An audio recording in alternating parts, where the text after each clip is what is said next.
Alors, la ponctualité avec laquelle vous êtes revenus dans cette salle me frappe d'admiration. On va pouvoir recommencer à l'heure prévue, 14 heures. C'est quand même rarissime dans les colloques, donc bravo à tous. Et pour poursuivre ces échanges autour des histoires croisées entre le Collège de France et la Bibliothèque nationale, nous allons maintenant parler des textes réglementaires sous le Second Empire, ceux du Collège et ceux de la Bibliothèque impériale. Et je donne la parole, dans un premier temps, à Cécile Fabrice, conservateur aux Archives nationales, sur un empire que je ne détaillerai pas dans tous ses sous-royaumes, mais en tout cas qui est en charge en particulier des fonds relatifs à l'éducation et à la recherche. Je vous en prie. Merci beaucoup. Merci, bonjour à tous. Je vais joindre ma parole à celle des collègues de la Bibliothèque nationale ce matin pour remercier les organisateurs de leur invitation et exprimer toute mon humilité et l'honneur qui m'est fait de me donner la parole aujourd'hui sur un sujet qu'il va être potentiellement un peu difficile de rendre dynamique après le déjeuner, les textes réglementaires, matière qui peut sembler un peu aride au premier abord, mais pour lequel, bien entendu, nous allons revenir sur les éléments de contexte et d'explication et l'histoire de la rédaction du nouveau règlement du Collège de France en 1857. Je vous ai mis une image du site des Archives nationales de Pierrefitte-sur-Seine, parce que c'est là que l'on trouve une partie des fonds archivistiques qui permettent de faire l'histoire du Collège de France, puisque le Collège de France, comme les autres institutions d'enseignement et de recherche, se trouve sous la tutelle du ministère de l'Instruction publique au XIXe, et donc un certain nombre de dossiers qui tiennent à la tutelle du ministère sur l'établissement sont conservés aux Archives nationales. Les deux références principalement qui nous occuperont aujourd'hui sont le F17 13550 et 13551, deux articles qui sont consacrés au règlement précisément et également au Cher. Alors, pour revenir sur les éléments de contexte, tout d'abord le cadre réglementaire préexistant au Collège de France, puisque, M. Compagnon le rappelait ce matin, le Collège a survécu à la Révolution, et ensuite il fait partie, comme l'ensemble du système éducatif, de la loi du 11 Floréal-Landis, au 1er mai 1802, qui réorganise l'ensemble des différents niveaux de l'enseignement. Alors, c'est une loi qui s'occupe des écoles primaires, qui s'occupe de l'enseignement secondaire, avec notamment les lycées, qui sont établis par le biais de cette loi, mais qui s'inquiète également des écoles spéciales, au nombre desquelles compte le Collège de France, et de la nomination aux chaires du Collège de France, pour lesquelles il est prévu qu'il y aura 3 candidats présentés au premier consul. L'un sera présenté par l'Institut, un autre par les inspecteurs des études, et enfin le dernier par les professeurs. Et en fait, cet élément va être le sujet qui va nous occuper pendant toute cette présentation. Vous l'avez vu dans le titre, c'est le Collège de France, le règlement de 1857 et la question de l'autonomie, puisque le sujet principal des réorganisations, et notamment de celle de 1857, c'est la question des nominations aux chaires, aussi bien les chaires des titulaires que les postes de suppléants, qui détermine la question, bien entendu, de l'identité du collège, puisque le collège est constitué de ces hommes, de ces professeurs, et que tout le jeu entre le collège et sa tutelle s'établit autour de la réglementation du pourvoiement des chaires et des postes. Et donc on voit en 1802 3 présentations au consul, et c'est bien le consul qui choisit, et les professeurs ont l'une des présentations. En 1822, une légère modification, mais qui n'a que peu de poids sur le mécanisme, c'est que ce ne sont plus les inspecteurs des études qui sont responsables de la 3e nomination, mais le grand maître de l'université, puisque l'université impériale est établie en 1808, donc après cette loi de 1802 fondatrice, et en 1822, le rôle du grand maître est déterminé, et c'est désormais lui qui pourra présenter un 3e candidat pour les chaires de professeurs au collège. La date suivante qui nous intéresse est celle, bien entendu, du règlement du Collège de 1829, puisque en 1857, la question va être de savoir quelle clause du règlement préexistant est maintenue et quelle clause est modifiée. Et on voit, en 1829, la structure du règlement est relativement simple. Les sujets principaux, ce sont les cours, les pourvoiements précisément de chaires, de suppléants, de remplaçants, et puis la question des assemblées, les logements étant un sujet relativement annexe dans le règlement. Et la caractéristique principale de ce règlement de 1829, c'est de donner une autorité extrêmement large à l'Assemblée des professeurs, qui ont la main sur énormément de décisions qui concernent les cours, la vie du collège, sans en référer à d'autres autorités que la leur. On peut ensuite, mais là encore cela relève presque du détail, évoquer un arrêté de 1849 par lequel là on détermine le choix de l'administrateur qui se fait désormais parmi 3 candidats, ce qui modifie un peu la donne, mais c'est bien le choix de l'administrateur et non pas des professeurs. Pour les professeurs, on reste sur la disposition antérieure. Alors, au-delà de ce contexte réglementaire, le contexte de la vie du collège et la question, je l'évoquais précédemment, de l'identité et de l'autonomie qui se joue autour de la question des chaires. Alors ici, vous avez quelques figures qui ne sont que des exemples de ce qui se joue dans la décennie précédente, donc dans les années 1840, sur cette question des prérogatives de l'Assemblée pour le choix des professeurs. Vous avez à gauche Victor Coste, éminent biologiste, pour lequel le ministre a autorisé la tenue d'un cours d'ovologie et d'embryologie au collège en 1842. Et c'est l'occasion pour l'Assemblée des professeurs de marquer sa désapprobation sur cette initiative du ministre, puisqu'il ne saurait y avoir de cours autorisés au collège qui ne relèvent pas du choix de l'Assemblée pour les titulaires ou les suppléants, puisque là, ce n'est pas un professeur du collège, c'est un cours, et que donc le choix a échappé à l'Assemblée. Pour en sortir, le ministre va faire, là encore, selon le dispositif qu'évoquait Antoine Compagnon ce matin, on va créer une nouvelle chaire en 1844. Et donc là, le ministre nomme Victor Coste titulaire de cette chaire, l'Assemblée n'ayant pas voix au chapitre d'une certaine façon, puisqu'il ne s'agit pas de remplacer une chaire, mais bien de nommer. Dans les années 1840, on a également un autre épisode marquant sur la question de l'autonomie de l'Assemblée et surtout de son positionnement vis-à-vis du ministère. C'est la question des cours de Michelet, que l'on voit au milieu, et d'Edgar Quinet à droite, puisque leurs cours entraînent une perturbation certaine, un grand succès en nombre d'auditeurs, mais une perturbation certaine et des polémiques autour des positions qu'ils prennent vis-à-vis de la religion et de la politique, au point que le ministre de l'Éducation est interpellé à l'Assemblée pour faire cesser ce désordre, et la réponse du ministre va dans le sens de la reconnaissance de l'autonomie de l'Assemblée des professeurs. Il dit « Je ne peux pas intervenir, tout ce que je peux faire, c'est saisir l'Assemblée pour leur demander de s'occuper du problème. » D'une certaine façon, l'Assemblée, effectivement, se réunit et accepte les explications données par Michelet et Quinet, qui peuvent donc poursuivre leur cours sans être plus avant réprimandés, si ce n'est bien entendu que la situation change du tout au tout avec le coup d'État de 1851 et l'arrivée du pouvoir impérial, puisque dès le début 1852, Michelet et Quinet sont révoqués de leur chaire au Collège de France. Dernier élément de la décennie 1840, c'est le projet de création d'une école nationale d'administration auprès du Collège de France. Et là, c'est la volonté de mettre en place une formation préalable aux branches de l'administration qui n'en avaient pas jusqu'à présent. Et cette volonté passe par la création, par le gouvernement provisoire, là on est en 1848, par la création d'une école nationale d'administration pour laquelle ce sont les chaires du Collège de France qui servent de support, avec la création de... alors attendez, je vais me mélanger entre la création et les suppressions.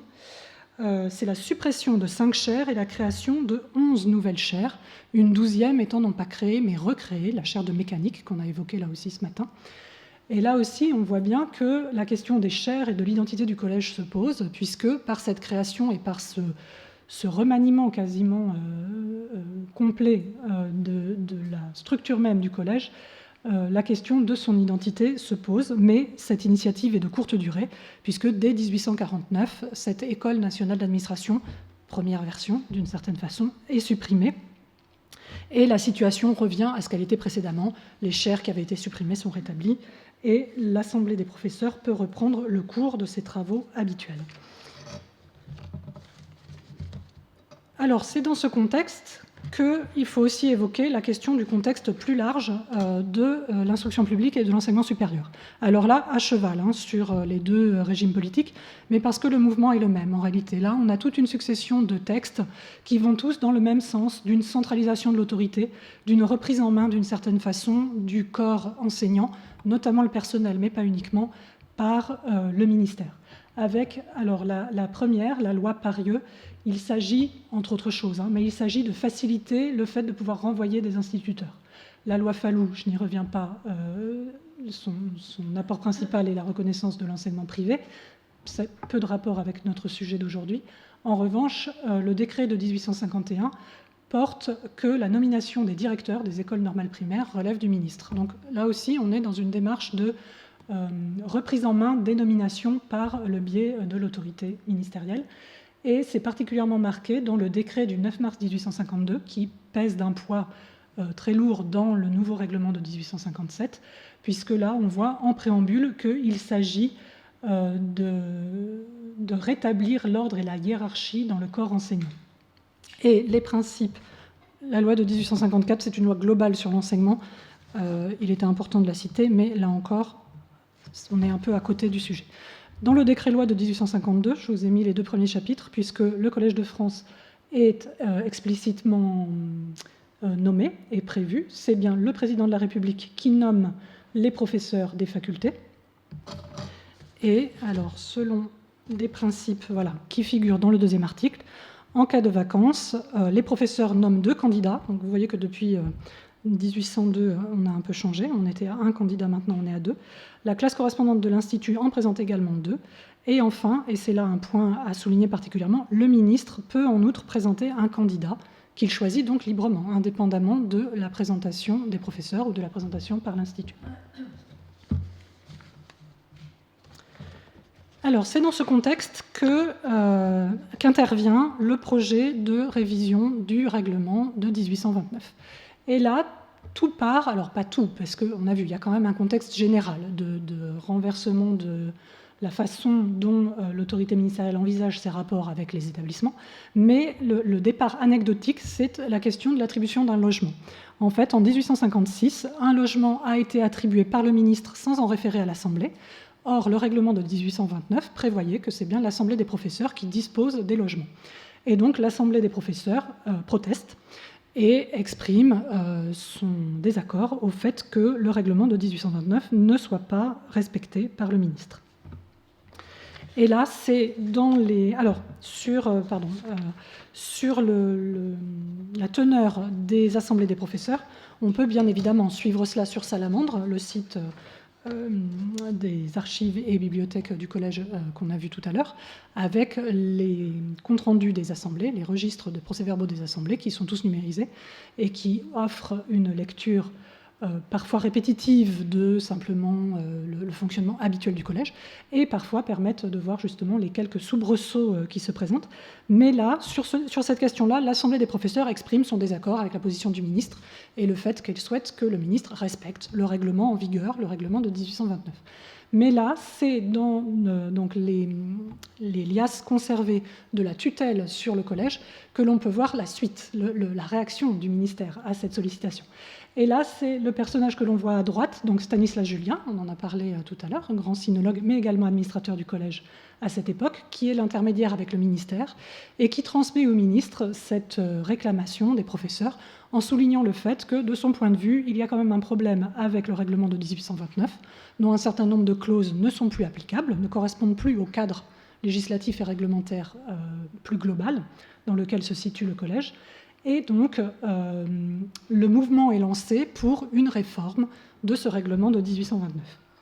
Et là, c'est un courrier du ministre de fin décembre 1856 qui demande à ce que le collège fasse une proposition pour un nouveau règlement. Nouvelle assemblée des professeurs, discussion, on nomme une commission interne avec, là encore, un scénario de cette assemblée qui permet de prendre un peu la mesure de l'ambiance autour de cette révision du règlement, c'est que l'administrateur fait remarquer à cette occasion que l'administrateur doit participer habituellement aux commissions qui sont formées dans le sein du collège.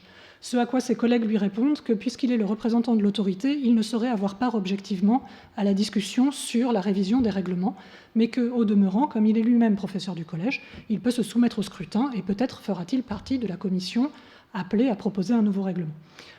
Le scrutin se déroule et Stanislas Julien ne fait pas partie des sélectionnés. Ils sont à gauche, les membres de la commission interne. Alors, avec Charles Lenormand, archéologue, égyptologue et numismate. Édouard de Laboulé, juriste et homme politique, et enfin Henri-Victor Regnault, chimiste et physicien. Tous trois qui sont au collège de façon relativement récente, enfin en tout cas plus récente que Stanislas Julien ou que d'autres membres de l'Assemblée des professeurs, puisque tous ont rejoint le collège dans les années 1840.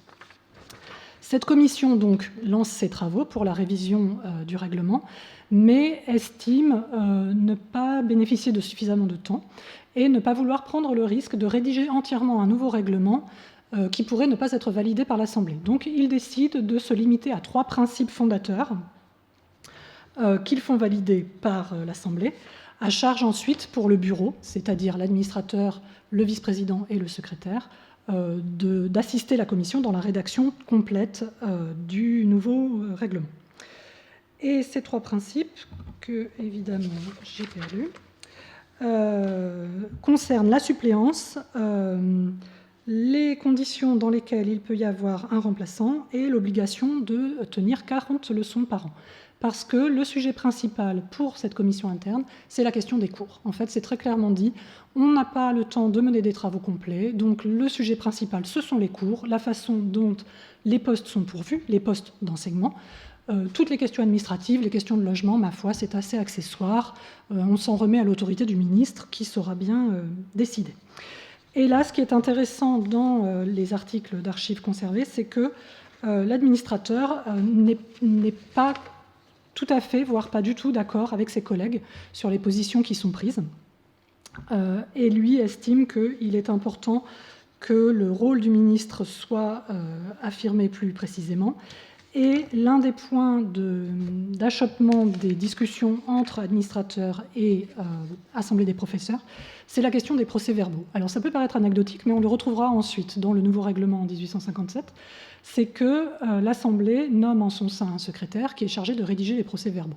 Et l'administrateur souligne que cela pose problème car, comme les assemblées se réunissent de façon peu fréquente, puisqu'on a 3 assemblées ordinaires par an, le temps qu'une nouvelle assemblée valide les procès-verbaux de l'assemblée précédente, les mesures qui avaient été prises ont pu être déjà mises en œuvre ou sont caduques. Et il n'a pas grand sens d'attendre la validation de l'Assemblée pour transmettre le procès-verbal d'une Assemblée au ministre. Ce avec quoi l'Assemblée des professeurs n'est absolument pas d'accord, puisque le procès-verbal devant rendre compte de l'opinion de l'Assemblée, il importe à leurs yeux qu'il n'y ait aucun envoi du procès-verbal au ministre sans validation par l'Assemblée des professeurs. Donc on voit là l'espèce de position intermédiaire vraiment de l'administrateur, qui est bien le représentant de l'autorité, qui est le représentant d'une volonté d'administration plus importante du collège, alors que l'Assemblée des professeurs, elle, est attachée aux façons anciennes de procéder. Alors, toutes ces discussions arrivent à leur terme en 1857 avec 2 textes. Le premier en juillet qui règle la situation des suppléants, puisque là, il s'agit de déterminer dans quel cas un suppléant peut être accordé à un professeur. C'est dans les cas d'infirmité, de maladie, d'âge très avancé, une suppléance peut être accordée, ou s'il y a plus de 20 ans de service, avec la précision que le traitement sera prélevé sur celui du titulaire pour la partie de cours de leçons que le suppléant exercera. Et puis, c'est surtout le 28 octobre 1857, donc qu'est signé le décret organique qui abroge le règlement précédent pour revenir sur le droit d'administration presque absolu de l'Assemblée des professeurs et affirmer le principe essentiel de l'autorité directe et de la responsabilité réelle de l'État. Là, le sujet principal, je le disais, c'est celui des nominations, parce que dans le rapport du ministre, cette question est très prégnante. Le problème principal de son point de vue, c'est que l'Assemblée des professeurs nomme elle-même des enseignants, par le biais du pourvoiement des chaires vacantes, par le biais des nominations de suppléants, et que, par là même, elle retire au ministre son autorité réelle sur le choix des enseignants et du corps enseignant qui est chargé de mettre en œuvre l'instruction. Alors, le sommaire, là encore, rapidement, on le voit, il est plus structuré que celui de 1829, et surtout, ce qu'on voit, c'est l'introduction d'un titre 1 de l'administration, qui était totalement absent précédemment, et qui fait écho à ces tendances qui se sont faites jour à vouloir plus administrativement cadrer les choses. Les cours sont toujours présents. Un titre spécifique pour la présentation aux chaires vacantes, alors que dans le règlement de 1829, c'était pris dans la description des fonctions de l'Assemblée.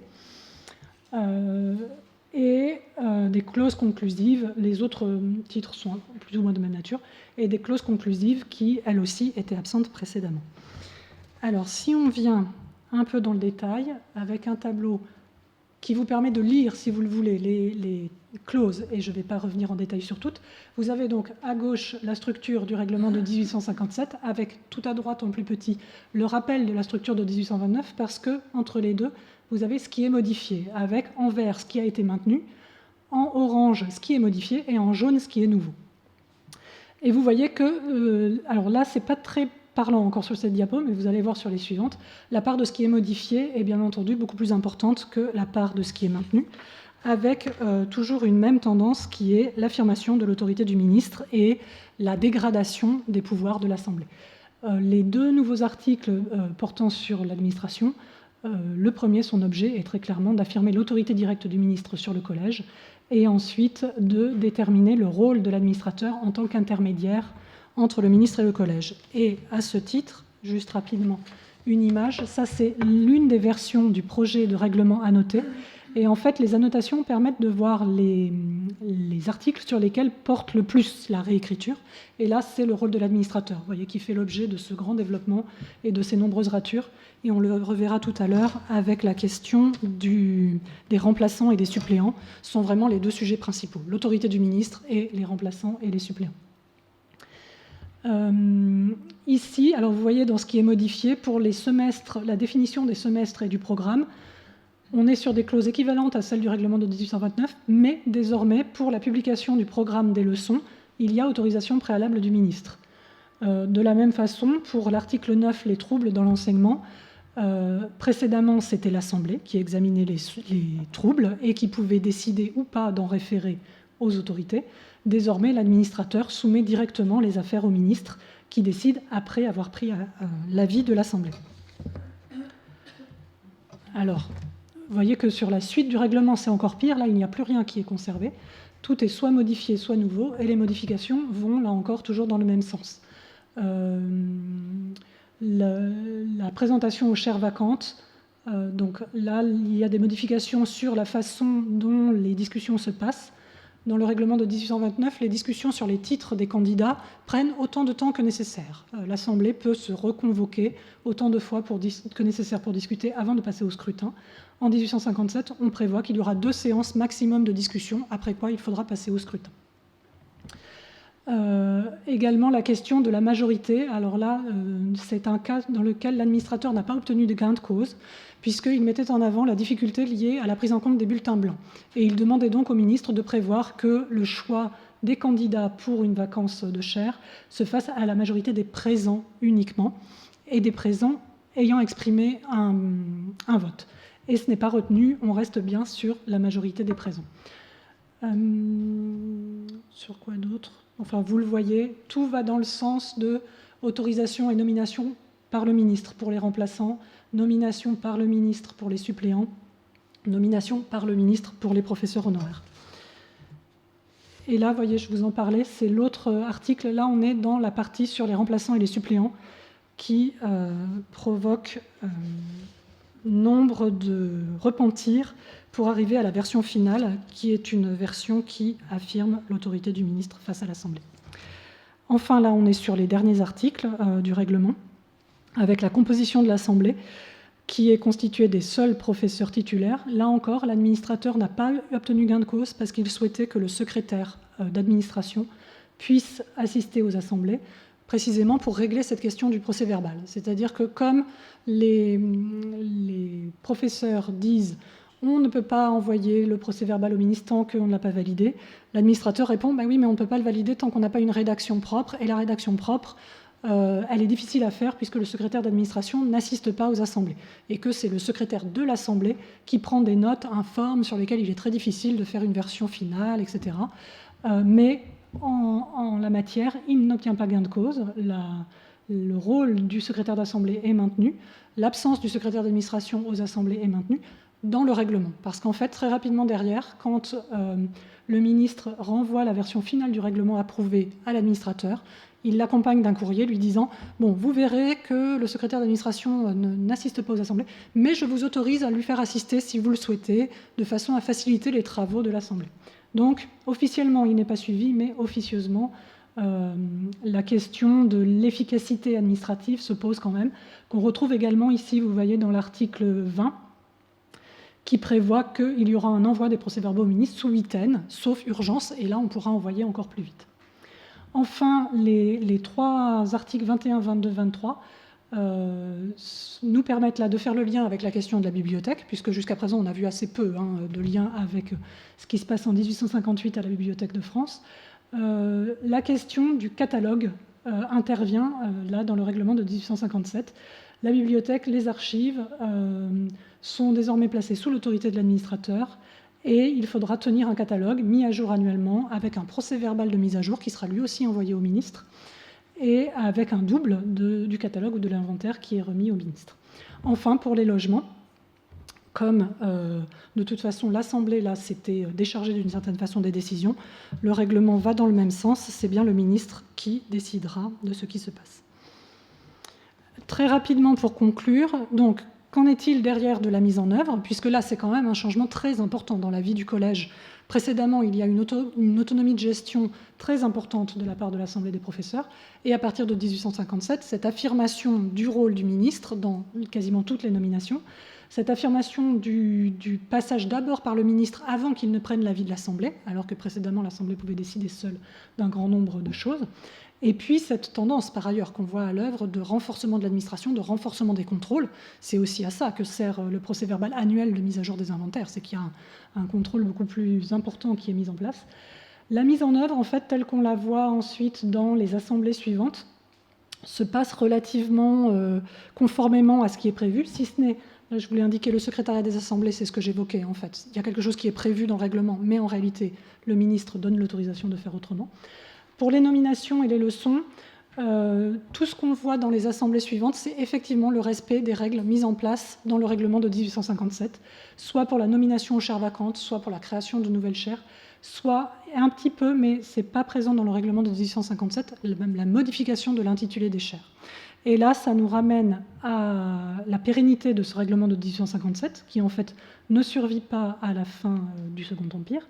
Et dès juillet 1871, il y a une demande, cette fois-ci du Collège, de révision du règlement, avec le nouveau règlement qui intervient en 1873, qui a été présenté notamment par Renan comme un retour à l'état antérieur, un retour à ce que le Collège était et à la gloire d'une certaine façon du Collège.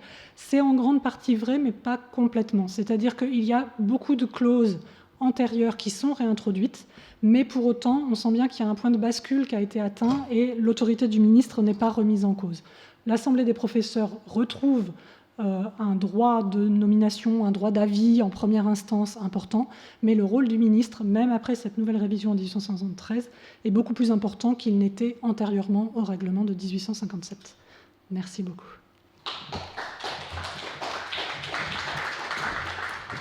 Eh bien, merci beaucoup, Cécile, pour cette communication éclairante dont évidemment, on a envie de poursuivre maintenant la comparaison sur cette évolution des relations entre les établissements et le ministre au XIXe siècle. Je pense aussi beaucoup à ce qu'a été la révision de ce qu'était le rôle des collèges des conservateurs au musée du Louvre aussi. Hein. On a vraiment des glissements qui, à mon avis, peuvent être utilement repérés. Et vous nous donnez envie de lire tous les procès-verbaux de l'Assemblée des professeurs, comme de toutes ces institutions, ces assemblées de gouvernance. Je vais maintenant passer la parole à Marie de Sévrac. Marie de Sévrac est conservatrice à la Bibliothèque nationale, à la direction des collections, et elle a consacré sa thèse à l'administration de la bibliothèque sous le Second Empire. Donc elle est effectivement fort bien placée pour nous parler de la question des règlements à cette époque. Merci beaucoup. Bonjour à tous. Je rejoins mes collègues de la Bibliothèque nationale de France et des Archives nationales pour dire combien je suis heureuse et honorée de participer aujourd'hui à cette journée d'études. Et je remercie également beaucoup les organisateurs Philippe Chevalier et Céline Surprenant.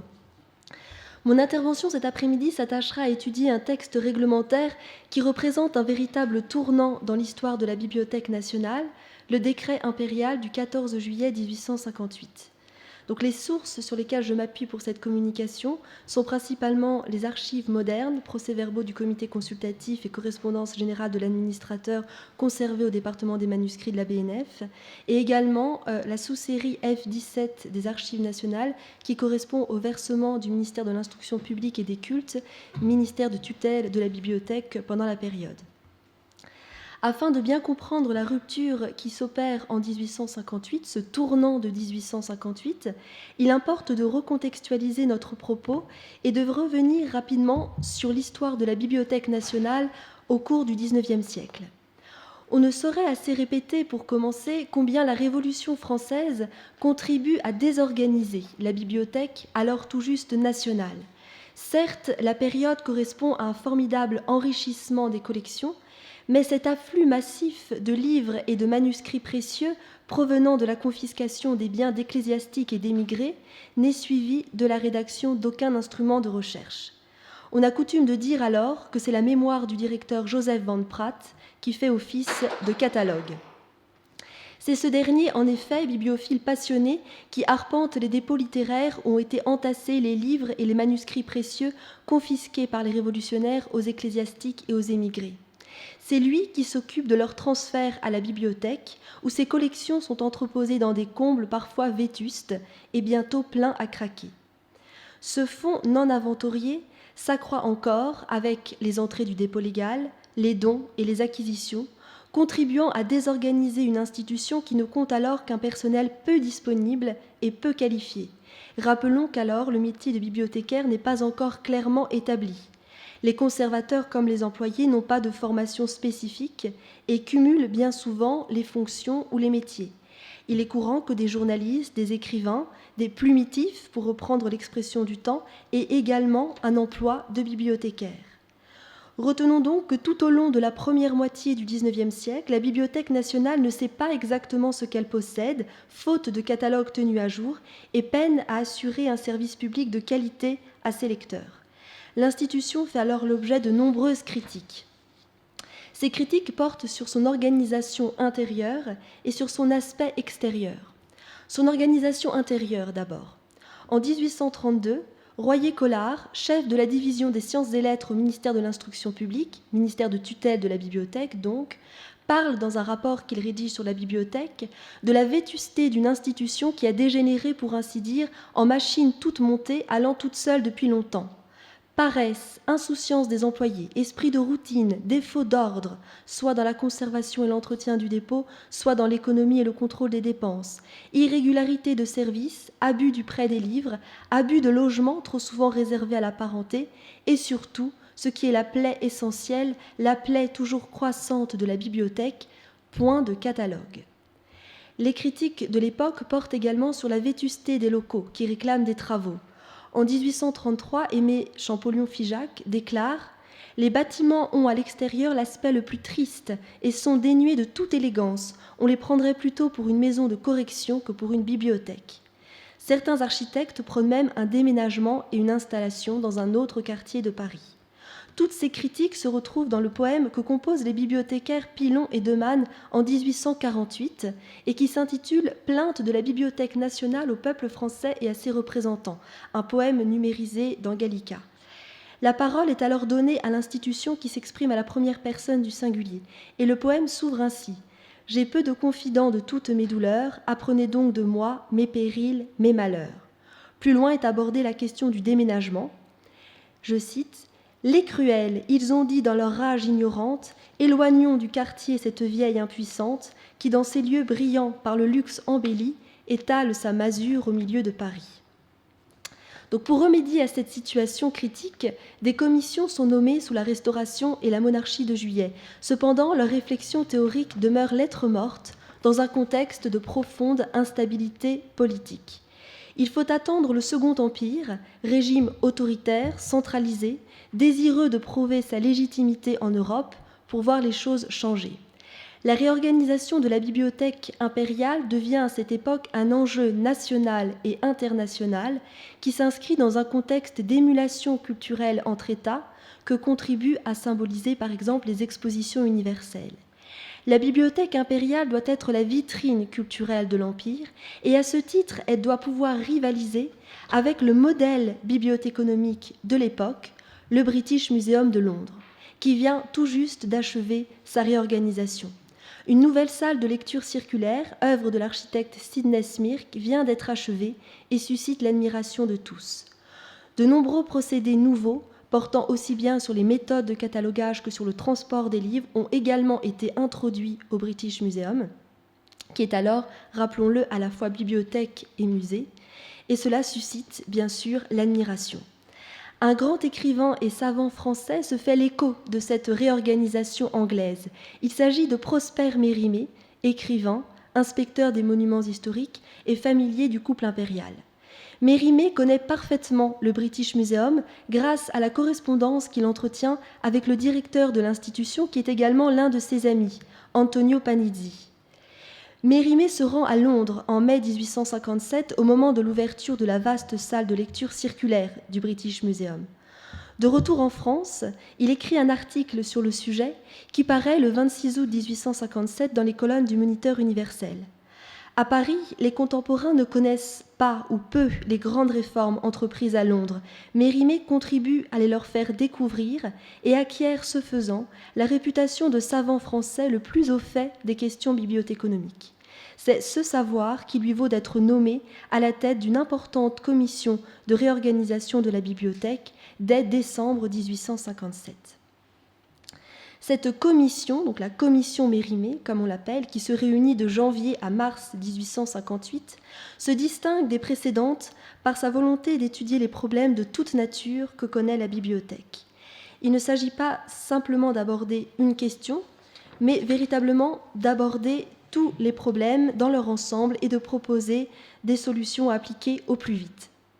La composition de la commission peut sembler assez originale. Conformément à la volonté de l'empereur, aucun membre du personnel de la bibliothèque n'y figure dans un souci d'impartialité. Y siègent en revanche des représentants du milieu militaire, le général Nelsir Allard par exemple, du milieu juridique, comme le procureur Gustave Chay d'Estanges, ainsi que des érudits, comme le numismate Félicien de Saucy, des conservateurs à la retraite ou en poste dans d'autres institutions, comme Adrien de Lomperrier, ancien conservateur de la Bibliothèque nationale, alors en poste au Louvre. Notons aussi la présence dans cette commission du directeur des archives de l'Empire, Léon de Laborde. Toutes ces personnalités qui appartiennent à des milieux professionnels différents ont cependant des points communs. Elles ont en commun d'être de fidèles soutiens du pouvoir impérial, d'avoir siégé dans les assemblées représentatives du pays, donc d'avoir été députés à un moment ou à un autre, d'être parvenus à un point culminant de leur carrière, ou en tout cas de faire l'actualité. Le général Nelsir Allard vient tout juste d'être nommé général, Gustave Chay d'Estanges soutient à ce moment-là un procès très important qui fait l'actualité, etc. Et ces personnes ont également en commun le plus souvent d'être décorées de la Légion d'honneur. La commission se réunit du 14 janvier au 8 mars 1858 sous la présidence de Mérimée, qui est également chargé de rédiger le rapport final à l'issue des débats. Les sujets abordés sont nombreux et font l'objet de longues discussions. Parmi les plus importants figurent donc ceux que j'ai énumérés également sur la diapositive. Dans un premier temps, l'administration de la bibliothèque. Et la question posée est la suivante. Doit-elle continuer à être collégiale ou doit-elle être confiée à un unique directeur ? Le fonctionnement d'alors est collégial, confié à l'ensemble des conservateurs réunis en conservatoire. Il était à l'origine plus ou moins calqué sur le fonctionnement du directoire. Faut-il maintenir ce fonctionnement ou faut-il nommer un administrateur général unique ? Deuxième question, le bien fondé de la présence de certaines collections à la bibliothèque impériale. Les estampes ont-elles leur place à la bibliothèque impériale ?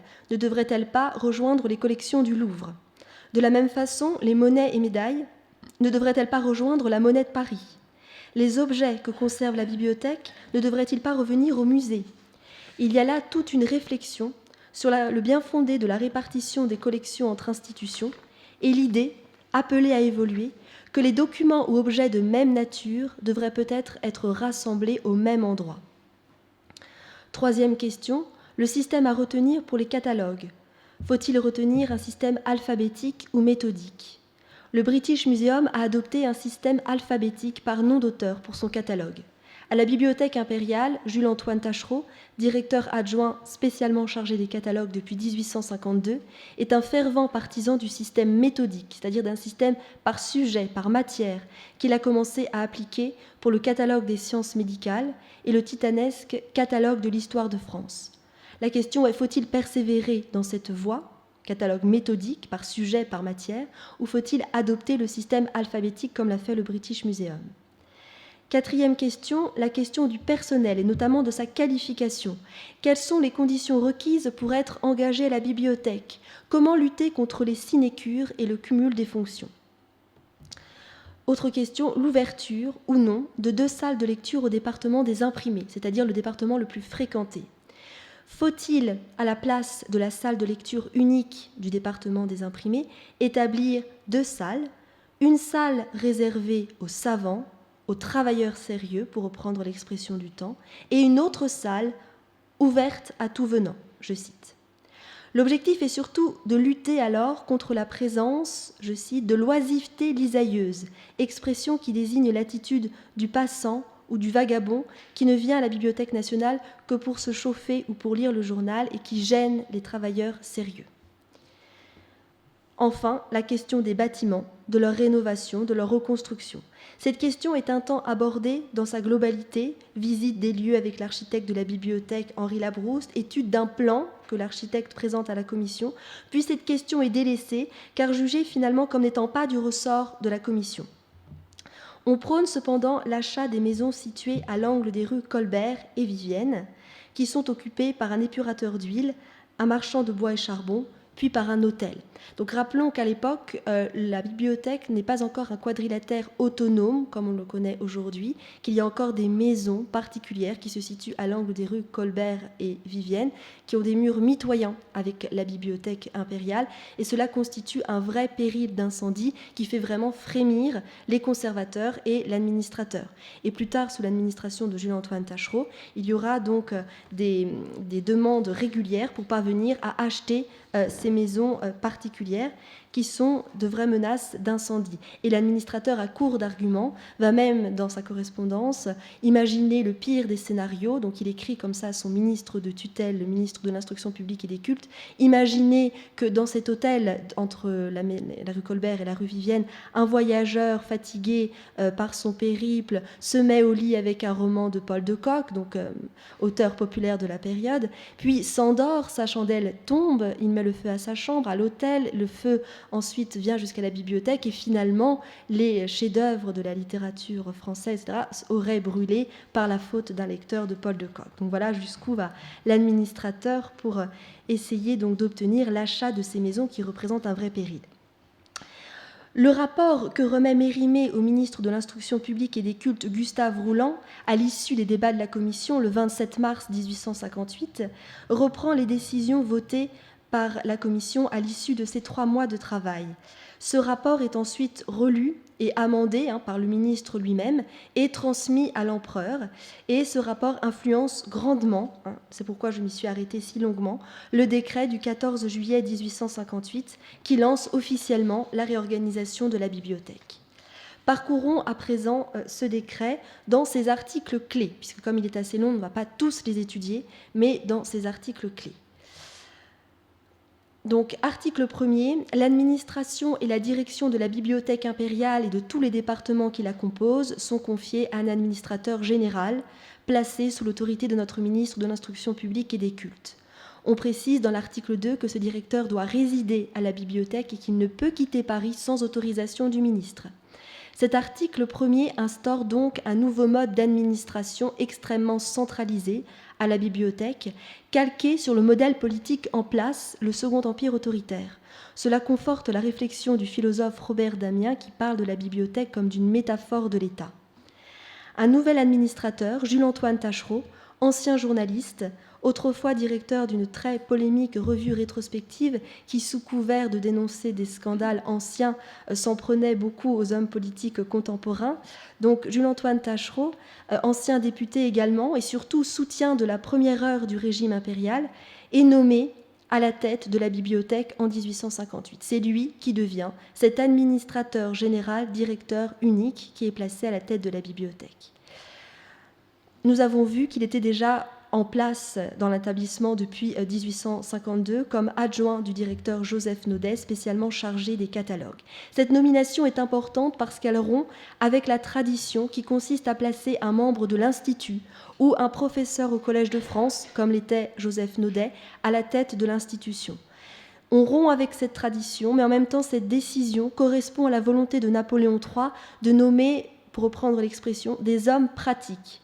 Taschereau est en effet une forte personnalité qui impose son mode d'administration autoritaire jusqu'à son départ en 1874. Il est entouré d'un comité consultatif, dont l'article 13 du décret parle davantage, mais dans les faits, c'est surtout lui qui dispose de vrais pouvoirs décisionnaires. Tout passe par lui, jusqu'à l'examen quotidien des bulletins de demande de livres n'ayant pu aboutir, afin de relancer au besoin les recherches. Autre article très important, l'article 3 de ce décret. La bibliothèque impériale est divisée en 4 départements, savoir les livres imprimés, cartes, collections géographiques, les manuscrits, chartes et diplômes, les médailles, pierres gravées et antiques, les estampes. Cet article entend mettre un terme au débat concernant les transferts de collections qui avaient agité la commission Mérimée. Il rompt avec l'idée selon laquelle les collections de même nature doivent être conservées au même endroit. Il n'y aura pas de démantèlement de département à la bibliothèque. Les estampes ne rejoindront pas le Louvre et les monnaies médailles ne prendront pas le chemin des musées. Les chartes et diplômes resteront également au département des manuscrits. Ce dernier point, cependant, est appelé à être contesté par les archives impériales et leur directeur, Léon de Laborde, qui était membre de la commission Mérimée, comme nous l'avons vu. Ce désaccord sera à l'origine, en 1861, donc quelques années plus tard, d'une commission chargée d'examiner les modifications à apporter à la composition de la bibliothèque impériale et des archives de l'Empire. Et il y aura des transferts de collections entre les deux institutions à ce moment-là, en 1861, suite aux travaux de cette commission spécifique. Autre article, c'est très important, l'article 6. Aussitôt que le permettront les travaux de construction entrepris à la bibliothèque, 2 salles seront ouvertes au département des imprimés, l'une pour la lecture, l'autre pour les travailleurs autorisés. Cet article 6 est fondamental. Il constitue en lui-même un tournant, puisque pour la première fois, une scission des lectorats est instaurée à la bibliothèque. Ces 2 salles ne vont ouvrir que 10 ans plus tard, en 1868, en juin 1868, au département des imprimés. L'une est construite par Henri Labrouste et elle est réservée aux savants, aux travailleurs sérieux qui n'y ont accès que sur autorisation, et l'autre est ouverte à tout venant, même le dimanche, et elle se situe dans les locaux de l'ancienne salle de lecture unique des imprimés. Donc pas de nouveau local pour cette salle. On accède à ces 2 salles par des entrées distinctes, entrée par la rue de Richelieu pour les travailleurs autorisés, entrée par le numéro 3 de la rue Colbert pour les lecteurs de la salle publique. Pourquoi cette scission ? Dans l'esprit des membres de la commission Mérimée, comme dans celui de la plupart des conservateurs de la bibliothèque, cette mesure semble prise surtout pour favoriser les travaux des savants, en les libérant de la gênante et bruyante présence des lecteurs. Rappelons-nous de ce leitmotiv beaucoup véhiculé par la presse et par l'opinion du dilettante qui ne vient à la bibliothèque que pour se chauffer, pour lire le journal. Mais dans l'esprit des ministres de l'instruction publique, Gustave Rouland d'abord, puis Victor Duruy, cette scission correspond à toute autre chose. Elle témoigne de la volonté de faire participer la bibliothèque impériale au formidable élan de lecture populaire qui conduit à la création de tant de bibliothèques d'ouvriers ou d'associations à cette époque. Citons par exemple la bibliothèque des Amis de l'Instruction dans le 3e arrondissement de Paris, qui a été créée dans ce contexte et qui existe encore. L'ouverture le dimanche qui est retenue est caractéristique d'un projet de lecture populaire et il est précisé dans la correspondance entre l'administrateur et son ministre de tutelle que cette salle est destinée aux tout-venants et plus particulièrement, je cite, à l'artisan, à l'ouvrier désireux d'approfondir les connaissances de son métier, aux curieux désireux de s'instruire. Dans les faits, cette salle ne rencontrera pas vraiment son public et servira surtout aux étudiants à la fin du XIXe siècle. Cette séparation des lectorats est, comme il fallait s'y attendre, très mal vécue par ceux qui se voient refuser l'entrée de la grande, belle et toute nouvelle salle de travail construite par Henri Labrouste. Il faut, en vérité, pour pouvoir accéder à la salle réservée aux travailleurs sérieux, écrire une lettre de demande argumentée. Et si cette lettre contient trop de fautes d'orthographe, il est courant que l'administration réponde à la personne qui l'a envoyée de se diriger vers la salle publique où tous les dictionnaires et les manuels de grammaire sont à sa disposition pour améliorer son orthographe. Et il faut également que dans sa lettre, le demandeur montre qu'il fait partie de la Société des gens de lettres ou qu'il soit reconnu en fait comme auteur, comme ayant publié. Donc ce sont des arguments qu'il faut avancer pour obtenir donc sa carte pour la salle, la grande salle, donc je vous mets sur diapositive, Labrouste, qui ouvre donc en juin 1868. Et donc les personnes qui vont dans la salle publique de lecture le vivent parfois assez mal, et cette salle prend alors le nom de salle B, comme s'il s'agissait d'un second choix. Elle prend l'allure d'une salle des refusés, en quelque sorte.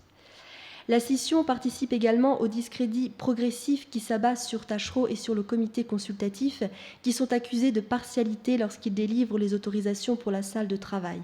Les lettres peu amènes pleuvent à la bibliothèque, et le discrédit de l'administrateur s'aggrave encore, en même temps que le Second Empire libéral connaît de plus en plus de difficultés. Étroitement associé au régime impérial depuis sa nomination à la tête de la bibliothèque, Taschereau se retrouve englobé dans les critiques que l'opposition, à la fin des années 1860, adresse à Napoléon III. Un lecteur furieux en vient même à écrire dans une lettre de réclamation « tel maître, tel valet » pour désigner l'empereur et Taschereau.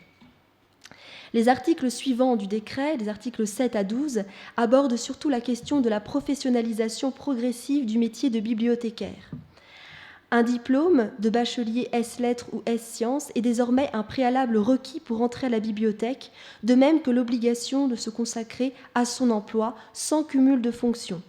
L'avancement dans la profession ne peut se faire que par étapes, de manière progressive. Chacun commence par le grade d'employé avant d'avancer dans la hiérarchie.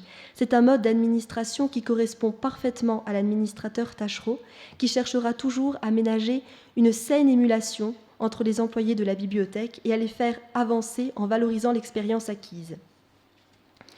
Enfin, l'article 15 aborde de manière rapide mais très claire la question des catalogues à la bibliothèque. Il invite l'administration à abandonner, au moins momentanément, le système méthodique pour adopter une solution pragmatique pour parer au plus pressé en dressant un inventaire, dans un premier temps, qui permettrait de savoir exactement ce que possède l'établissement et donc afin de pouvoir satisfaire plus efficacement les demandes des lecteurs. Taschereau ne tiendra cependant pas compte de cet avis. Fervent partisan du système méthodique adopté pour le catalogue des sciences médicales puis pour celui de l'histoire de France, alors en cours, rien, pas même le décret, puis plus tard les rappels réguliers de son ministre de tutelle ne vont le faire dévier de sa route, et ce n'est que sous l'administration suivante que sera adopté le système alphabétique. Donc je voulais simplement aussi dans les diapositives montrer rapidement alors l'architecte Henri Labrouste, mais quelques dessins et gravures en fait représentant les habitués, les lecteurs de la salle de lecture unique du département des imprimés, donc avant 1868, avant la scission des lectorats en fait, lorsqu'il n'y avait qu'une seule salle de lecture, et donc il y avait aussi bien voilà, des savants que d'autres lecteurs. C'est très parlant également dans cette gravure d'Honoré Daumier, où on voit effectivement la cohabitation des différents lectorats dans cette salle de lecture unique, avant l'ouverture des deux salles en 1868. Donc pour conclure, le décret du 14 juillet 1858 constitue donc un tournant dans l'histoire de la Bibliothèque nationale, car en effet, pour la première fois, le travail théorique d'une commission, laquelle se distingue des précédentes par sa volonté de traiter les problèmes dans leur ensemble, est appelé à aboutir grâce au plus haut soutien de l'État, celui de l'empereur lui-même. Le souverain prouve son intérêt et son engagement en promulguant un texte aussi important sur un plan législatif qu'un décret. Ce document officiel a de plus la particularité d'aborder des points essentiels de l'organisation de l'établissement et de proposer des solutions innovantes qui créent une rupture avec le fonctionnement antérieur. C'est donc une véritable réorganisation qui se trouve ainsi lancée, dont la bonne marche est confiée à deux personnes, au nouvel administrateur Jules-Antoine Taschereau pour toutes les questions intérieures, et à l'architecte Henri Labrouste, reconduit dans ses fonctions pour les aspects de rénovation et de reconstruction extérieure. C'est cette équipe, ce sont ces deux personnages qui pourtant ne s'entendaient pas du tout, qui vont entreprendre la réorganisation de la bibliothèque sous le Second Empire. Je vous remercie de votre attention.